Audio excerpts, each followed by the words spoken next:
રાજાભાઈ આયા, હા, બધું ઘરેથી ઉઘેડી લઈ આવ્યા, બધું સાંજે શ્રીજી મહારાજના ચરણામાં બધું ઢગલો કરીને મૂક્યું. અને રાજાભાઈએ ભગવાન સ્વામિનારાયણને કહ્યું કે મહારાજ બધું પૂરું કરીને આવ્યો છું, આ ઢગલો આટલો કરો સાધુ. ભગવાન સ્વામિનારાયણ શું પૂછ્યું? દાસનું લક્ષણ શું? કે કેમ કરે? તો કે અમારું કયું કરશો કે સાધુ થશો? તમે વાતને વિચારો ને, આપણને આધ્યાત્મમાં થોડી વધારે સમજણ પડે છે.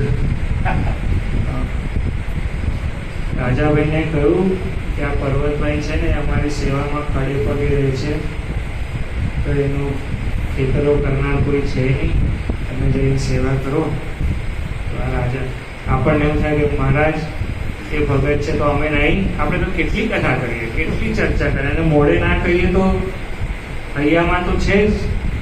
અને આપણને તો મોટામાં મોટું દુઃખ શું છે? આપણે જોડેવાળાને કહીએ, આપણે હૈયામાં ના રાખીએ, રહેવાય નહીં ને અંદર. એટલે આપણે જોડેવાળાને કહીએ કે સ્વામીજી. તો રાજાભાઈ સ્વામીજી જે છે તો શું સેવકનું લક્ષણ શું છે? તો કહે એમ કરે તે.